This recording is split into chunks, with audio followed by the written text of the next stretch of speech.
എല്ലാ കൂട്ടുകാർക്കും പുതിയൊരു വീഡിയോയിലേക്ക് സ്വാഗതം. നമ്മൾ ഇന്ന് കാണാൻ പോകുന്നത് പൈനാപ്പിൾ പച്ചടിയാണ് കേട്ടോ. ഞാൻ ഈ പൈനാപ്പിളും പിടിച്ചുകൂടി ഇരിക്കുമ്പോൾ തന്നെ കാര്യം മനസ്സിലായി കാണുമല്ലോ അല്ലെ.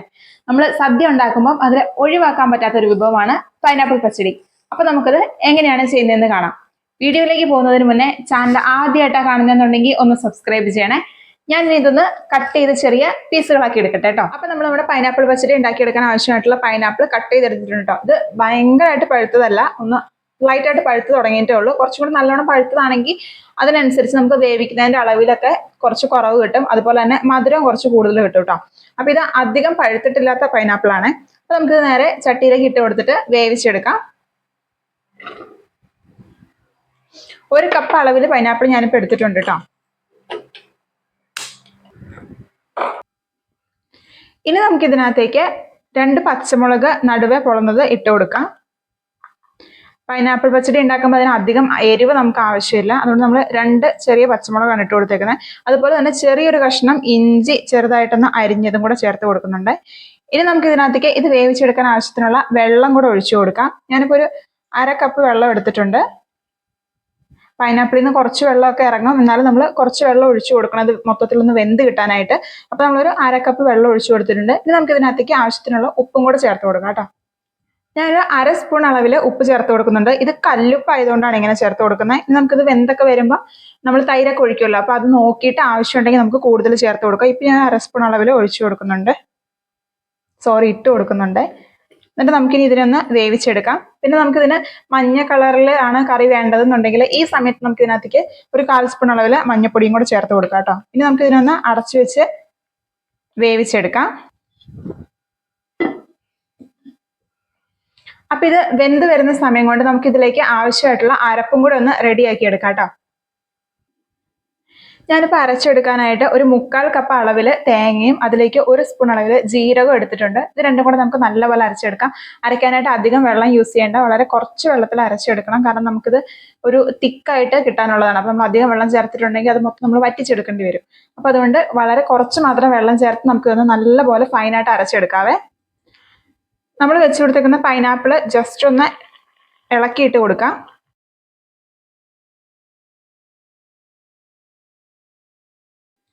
അപ്പോൾ നമ്മൾ തേങ്ങയൊക്കെ നല്ലപോലെ അരച്ചെടുത്തിട്ട് വന്നിട്ടുണ്ട്. നമ്മളിവിടെ വേവിക്കാൻ വെച്ചിരിക്കുന്ന പൈനാപ്പിൾ വെള്ളമൊക്കെ നല്ലപോലെ വറ്റി വന്നിട്ടുണ്ട്.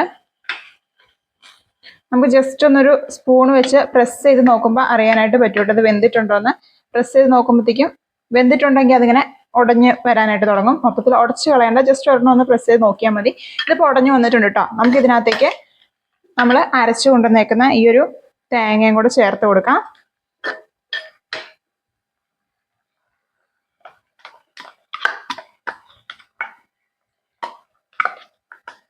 ഇത് നമുക്ക് നല്ലപോലെ ഒന്ന് ഇളക്കി യോജിപ്പിച്ച് കൊടുക്കാവേ.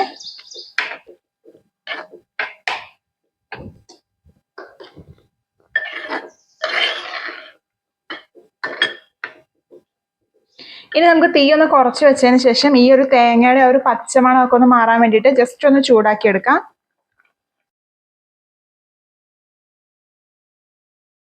അപ്പൊ നമ്മൾ ഇതിലേക്ക് ചേർത്ത് കൊടുത്തേക്കുന്ന തേങ്ങയൊക്കെ ഒന്ന് ചൂടായിട്ട് ഒന്ന് തിളച്ച് തുടങ്ങിയിട്ടുണ്ട് കേട്ടോ. ഈ സമയത്ത് നമുക്ക് ഇതിന്റെ തീ ഒന്നെങ്കിൽ കുറച്ച് വെക്കാം. നമ്മളിപ്പോൾ മൺചട്ടിയിൽ ചെയ്യുന്നത് കൊണ്ട് തീ ഓഫ് ചെയ്ത് കൊടുക്കുവാണ്.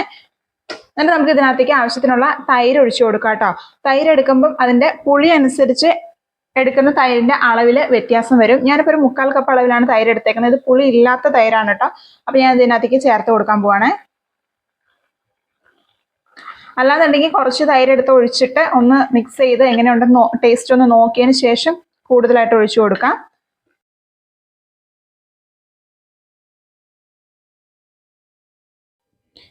ഞാനത് മുഴുവനായിട്ട് ഒഴിച്ചിട്ടില്ല കേട്ടോ.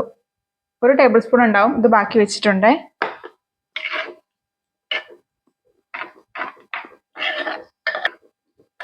തൈര് ചേർക്കുന്ന സമയത്ത് നമ്മൾ തീ കുറച്ച് വെച്ചിട്ടില്ല എന്നുണ്ടെങ്കിൽ നമ്മുടെ തൈര് പിരിഞ്ഞു പോകാനായിട്ടുള്ള ചാൻസ് ഉണ്ട് കേട്ടോ. അപ്പൊ അതുകൊണ്ടാണ് നമ്മൾ തീ കുറച്ച് വെക്കുന്നത്. മൺചട്ടിയിലൊക്കെയാണ് ഉണ്ടാക്കുന്നതെന്നുണ്ടെങ്കിൽ തീ ഓഫ് ചെയ്ത് കൊടുക്കണേ. ഈ ഒരു സമയത്ത് നമുക്കിതിന്റെ ഉപ്പൊക്കെ പാകമാണോ നോക്കാം.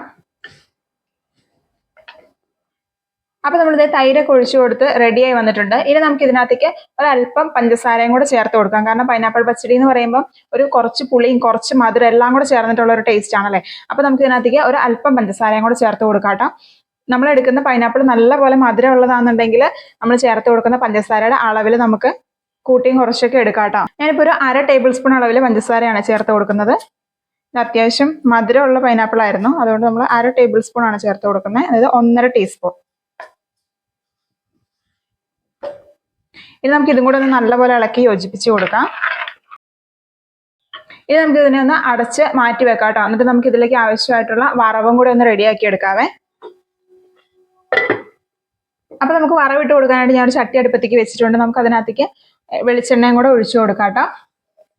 നമ്മൾ പച്ചടിയൊക്കെ ഉണ്ടാക്കി കഴിയുമ്പോഴത്തേക്ക് അതിനകത്തേക്ക് ഈ വറവും കൂടി ഇട്ട് കൊടുക്കുമ്പോഴാണ് അതിന്റെ ടേസ്റ്റും ഒന്ന് കറക്റ്റ് ആവുക. അതുപോലെ തന്നെ കാണാനും ആ ഒരു ഭംഗി നല്ലോണം കിട്ടാനും ഒക്കെ അത് ഉപകാരപ്പെടും കേട്ടോ. കാരണം അത് അതിന്റെ മുകളിൽ ആ വൈറ്റ് കളറുള്ള കറിയുടെ മുകളിലേക്ക് പച്ചയും ചുവപ്പും ഒക്കെ ആയിട്ട് പല പല കളറും കൂടി ചിലമ്പയും കാണാൻ നല്ല അടിപൊളിയായിരിക്കും.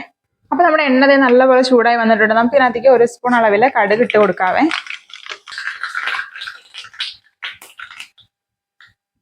കടുകെല്ലാം ഒന്ന് പൊട്ടി തീരുമ്പോഴത്തേക്ക് നമുക്ക് അതിനകത്തേക്ക് ചെറിയുള്ളി ഒരു 2-3 എണ്ണം നമ്മൾ നല്ലപോലെ കനം കുറച്ച് അരിഞ്ഞെടുത്തിട്ടുണ്ട്, അതും കൂടെ ഇട്ട് കൊടുക്കാം.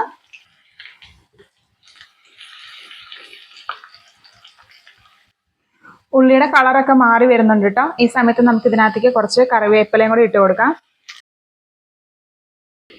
അപ്പൊ നമ്മുടെ കറിവേപ്പില ഇതേ മൂത്ത് വരുന്നുണ്ട്. നമുക്ക് ഇതിനകത്തേക്ക് 2 വറ്റൽമുളക് ഇതേ നടുവ് ഇങ്ങനെ കീറി ഇട്ട് കൊടുക്കാം കേട്ടോ. വറ്റൽമുളക് പെട്ടെന്ന് മൂത്ത് കിട്ടും, അതുകൊണ്ട് ഞാൻ ലാസ്റ്റ് ഇട്ട് കൊടുക്കുന്നത്. അല്ലെങ്കിൽ നമ്മൾ ഇതൊക്കെ ഒന്ന് മൂപ്പിച്ചെടുക്കുമ്പോഴത്തേക്ക് അത് കരിഞ്ഞു പോകും കേട്ടോ. അപ്പോൾ നമ്മുടെ വറവെല്ലാം നല്ലപോലെ മൂത്ത് കിട്ടിയിട്ടുണ്ട്. നമുക്കിനി ഇതിനെ നമ്മൾ നേരത്തെ റെഡിയാക്കി വെച്ചിരിക്കുന്ന പച്ചടിയിലേക്ക് ഒഴിച്ചു കൊടുക്കാം.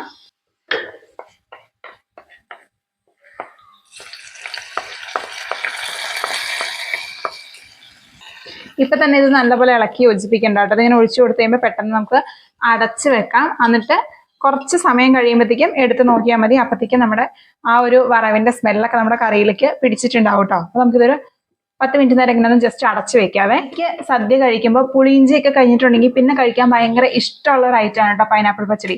അതുപോലെ തന്നെ നിങ്ങളുടെ ഫേവറേറ്റ് ഐറ്റം ഏതാന്നുള്ളത് ഒന്ന് കമന്റ് ചെയ്യണേ. അപ്പോൾ നമ്മൾ വളരെ എളുപ്പത്തിൽ നമ്മുടെ പൈനാപ്പിൾ പച്ചടി ഇവിടെ തയ്യാറാക്കിയിട്ടുണ്ട് കേട്ടോ. എല്ലാവരും ട്രൈ ചെയ്ത് നോക്കണം. ഈ വർഷത്തെ ഓണത്തിന് സദ്യ വിളമ്പുമ്പോൾ എല്ലാവരും പൈനാപ്പിൾ പച്ചടിയും കൂടെ അതിൻ്റെ കൂടെ ഒന്ന് ഉൾപ്പെടുത്താനായിട്ട് മറക്കരുത്.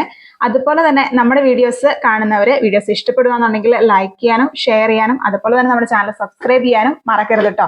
വീണ്ടും പുതിയൊരു വിഭവത്തിന്റെ വിശേഷങ്ങളുമായി കാണാം. അതുവരേക്കും ബൈ.